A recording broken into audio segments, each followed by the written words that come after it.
Matapos ang birth month ni Mayor Ate Rida Robes, kaarawan naman ng pamilyang San Joseño ang sama-samang ipagdiriwang sa lungsod sa launching ng Bayong ni Jose, ang all-in-one birthday festival hatid ni Congressman Arthur Robes para sa pamilyang San Joseño.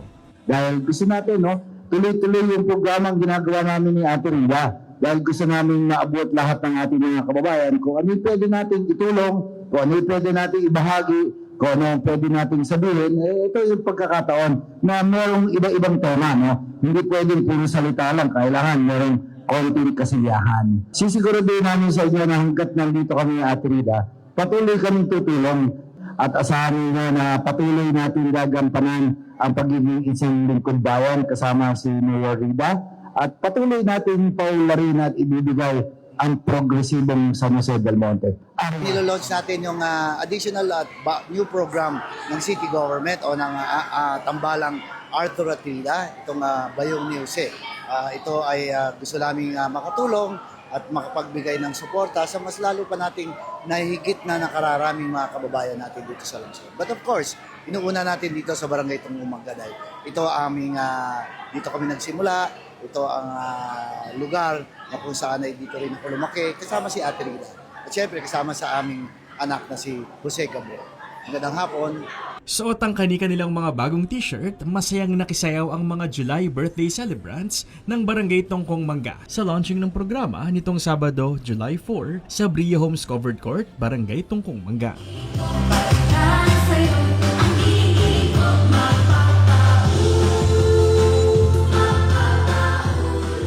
Laman ng Bayong ni Jose na iuuwi ng mga July birthday celebrants ang sariwang gulay at iba pang mga rekado at pampalasang gamit pangluto. Bukod sa laman ng bayong, syempre nag-uwi din ng birthday cake ang bawat birthday celebrant. Hindi mawawala sa classic Pinoy birthday celebration ang videoke. Kaya naman birit kung birit ang mga videoke challengers ng Tungkong Mangga.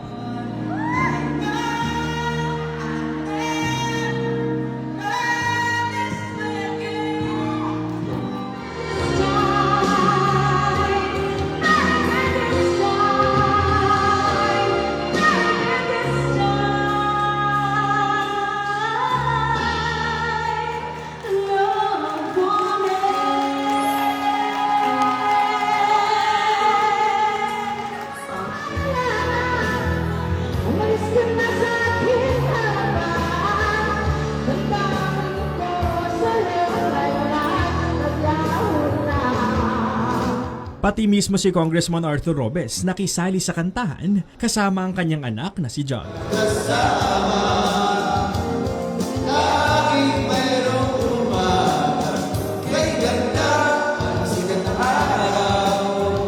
At syempre, magpapahuli ba ang pagkaing pinaniniwalaan nating mga Pinoy na pampahaba ng buhay? Kaya naman dala ni Kong Art ang pansit para sa festive celebration ngayong Hulyo. Masaya po, syempre, parang nasa puso mo, feeling mo, birthday mo ngayon. Sarap ng feeling, tapos napakanta ka pa. Binigyan kami ni Mayor ng Bayong ni Jose. Sarap po sa pakiramdam. Nakaka-inspired po kasi talagang mahilig ako kumanta. Nagbibideo okay ako sa bahay namin. At least masaya ako kasi nanalo ako ng 500 pesos. Bilang taga San Jose, maraming salamat po. Binibigyan nyo ng opportunity. Kami mga may birthday ng July. Kasama po si Mayor Rida Robes. Salamat po. Maraming salamat po. At saka sa binigay nyo sa aming cake. Number 1 po yan na nakakapagpasaya sa puso namin. Pati yung binigay nyo pong Bayong ni Jose. Salamat po ng marami, Mayor at Kong Arthur Robes. Mabuhay po kayo. Yes, nakakatuwa nga po kasi kami po yung una pala na nabigyan. Ngayon ko lang po na nalaman, ngayon lang po na first time po. So, sobrang saya po namin. Isa po ako sa nabilang doon na nag-birthday ng July. Cake, kasi ako ay isang baker. Yes, opo.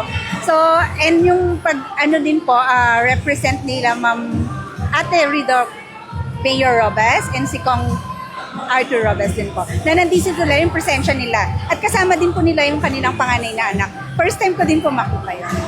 Matagal na po ako dito sa San Jose del Monte, Bulacan. At ngayon ko po nararamdaman yung bilang pagiging isang San Joseño po na kasali po pala kami dito. Ngayon ko po ay nararamdaman kila Kong Arthur and Ate Rida Mayor Robes. Ang sayang hatid ng bayong ni Jose ay iikot sa bawat barangay sa The Rising City sa mga susunod na buwan.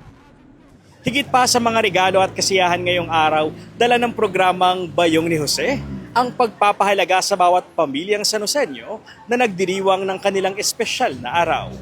Para sa Balitang Sanosenyo, ako si Jeff Andrade, Public Information Office.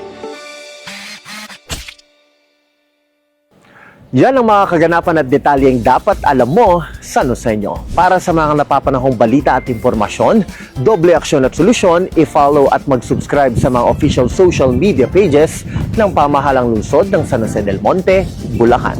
Maraming salamat, Arya Sanosenyo.